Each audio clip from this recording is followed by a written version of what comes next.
Hi folks, you're with Tacitus today, your pushback channel, Tacitus today, and thank you for joining this audio live stream. In this essay, I'd like to talk about something I've mentioned before, and I think it's probably a bigger issue than I'd imagined. I've got a share in a business, but it's a relatively small business, and we kind of don't need,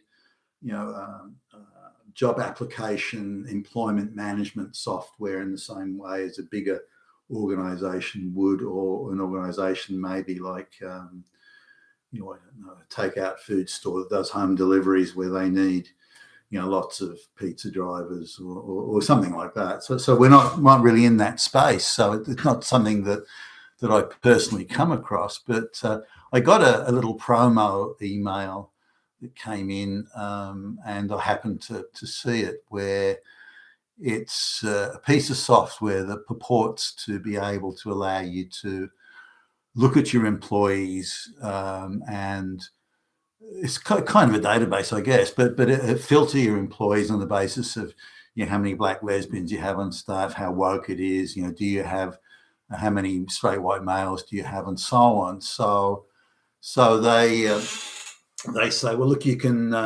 So I made inquiries. So I looked at that. Oh, okay. Now, there are various privacy laws and various laws to do with you can't sort of look at people on the basis of, or judge or evaluate employees on the basis of are they, white or black or this or that, or gay or not, or each one is an applicant that supposedly at least brings skills to the table. Now, we both know that's not true in the real world. If there's an advert saying straight white males only apply, then there would be every government department in the universe would go chasing after these people. They'd be torn to pieces and destroyed. Every news outlet would go after them. But if there's an advert saying that only black lesbians are allowed to apply, then that's viewed as woke and good and virtuous and so on.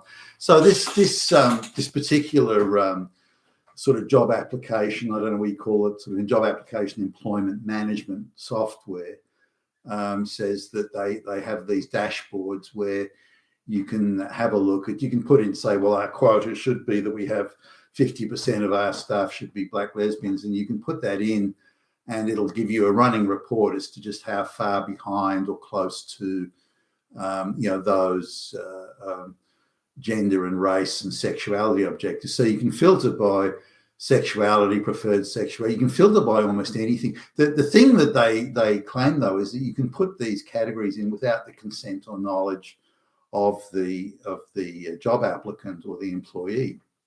That all these things can be done in background. Now, given the amount of laws this skirts or outright and quite flagrantly abuses, I was wondering, well, how do they get around this? So I had a look at it. Now, what they do is to apply for a job through this portal, you agree to waive all rights in any way, shape or form, privacy rights, anything at all. You waive all those rights once you apply to any firm that uses this employment software. So the applicant, by the mere virtue of applying, for any job or whatever, they're waiving their rights as a condition of the application. So now that's illegal in itself, because you're restricting someone's right to apply for a job without there being conditions attached to which they don't agree. Now the single mother black lesbian may need the job and so applies for it because she's desperate. But by merely doing that, she is supposedly or allegedly agreeing to waive all rights that she has in terms of privacy and so on.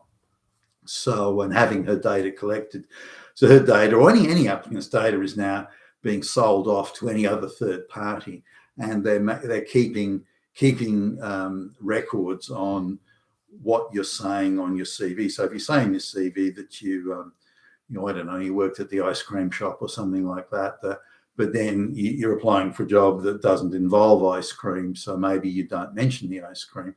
That inconsistency, well, you mentioned ice cream here but not there, that then can get flagged to say, well, that job applicant is a dishonest job applicant, and so they get honesty ratings that are applied to these job applicants on the basis of background checks being made, to which there's been the applicant has never agreed, knows nothing about. Now, if somebody knew that, well, I better mention ice cream again just in case then maybe they would. But if the ice cream isn't relevant to the job application, maybe they wouldn't. So there are nuances there that so someone can be declared a dishonest job applicant, or on the basis of inconsistency on the CV. So therefore they can be tagged and say, well, we better not employ Billie Jean here because she's flagged by this software database as a dishonest job applicant. So there's all sorts of things going on there. Now, so I asked about, well, what, and I've heard this before, what, given that you're breaking about 1 million privacy laws in Australia and even other Western countries, the US, Britain, and so on, given you're breaking all these laws, how do you get around that? Not a problem. We've got our database set up, in the Philippines or the fucking Congo Basin or something like that, so that those laws don't apply there. So we're applying Congolese or Filipino law, but do you say that and you think, well, we don't really have to, and we've got a statement in there that we may use some offshore resources to maintain data records, but that doesn't explain it. So there's a whole lot of duplicity, deception, outright lying, and in my view, at least, treachery in terms of information gathering and breaking the law.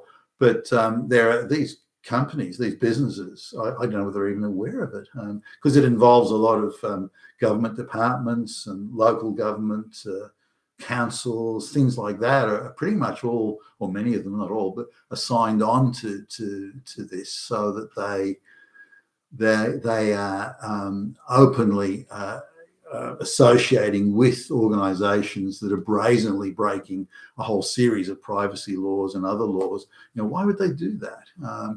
Now, I guess there can be other reasons, because if it's international, somebody from China or India or something applies for a job, will there be records kept on them, and can those records be kept so you can track sort of applicants internationally as to how dishonest they are or not, or might or could be, and so on.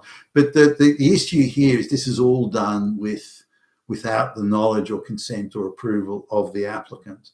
And in some cases, looking at, because it just intrigued me, so I looked at the agreement on this software they were trying to sell me, and the terms of the agreement go for many, many pages of quite fine print. So clearly they've had lawyers onto this, and the sole purpose of these, but by applying for this job, you therefore agree to the following 20 pages of fine print. I mean, get fucked. I mean, seriously. And some of these job applications would cover people who are, say, applying for jobs as floor sweepers in the factory or something like that. So I think this is a serious issue, but I just want to look at the issue sort of broadly here. If the job application, you could either choose to agree to waive your privacy rights or not. That would be okay, fine. That's all right. And you could choose to say, well, I want my employment records kept in the Western country, not off in the Congo Basin. So then that would be okay. But the job applicant is denied choice.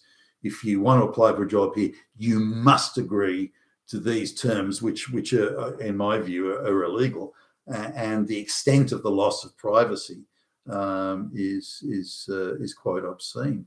Now, other things that were mentioned is that by applying for the job using this software, you agree to giving the right to the employer to engage third parties to do background checks.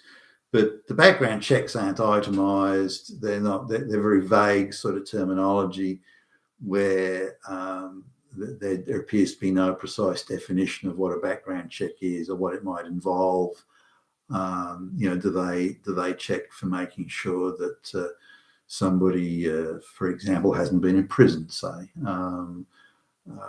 or they've got legal citizen status or something, so things like that. Are they other things that what are they checking exactly?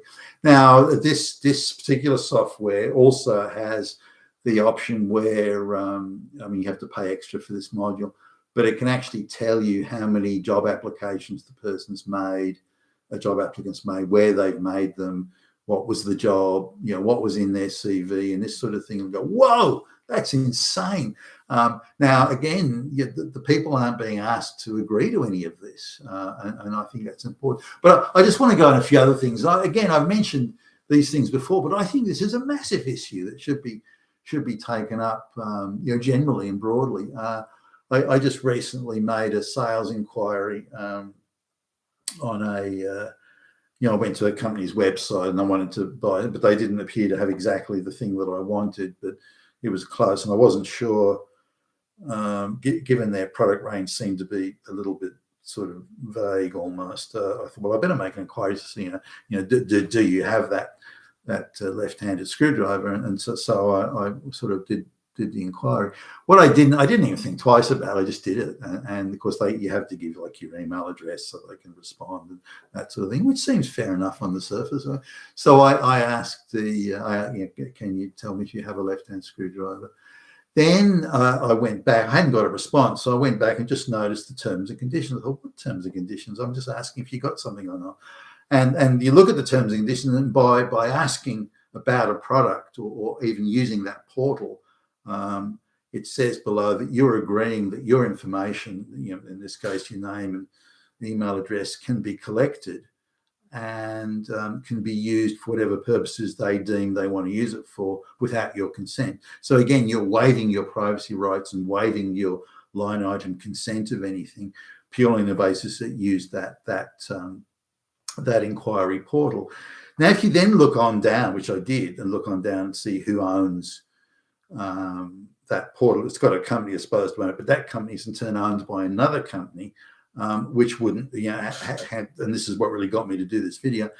Wouldn't you believe it that they do this job application employee management software, but they also do this product inquiry software thing. So this is actually, in effect, a data gathering conglomerate, whether it be for job applications, whether it be for sales inquiries on product, or whether it be on applications for loans and so on. So this is all turning into an amorphous, massive information gathering thing. So if you want to apply for the loan, you can only apply for the loan if you agree to waive your privacy rights. Now, this is something that's screaming for governments to jump in on and say, hey, you have to give people the option.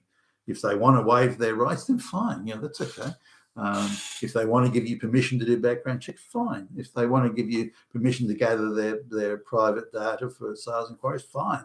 But you have to ask them directly, and they have to clearly agree to it, knowing exactly what they're agreeing to. And this is, and I see this is getting worse. The same goes, I've noticed for things like. They used to get catalog specials on, like a catalog would come out on products that were on special or on sale or on, price reduction or whatever. And increasingly across a whole range of products, they're not, you can't buy the product at the special price unless you're a registered customer with that business. So that they're requiring that you register. Now, in a particular market sort of segment or category, they all went to that at the same time.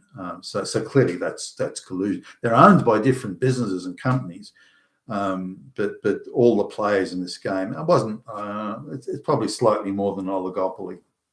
There'd be like 5 or 6 players in this, so it's close to an oligopoly. But they all went that if you want to buy at the special price, you must be a registered user. A registered customer. That registered customer requires that you hand over quite a lot of personal data.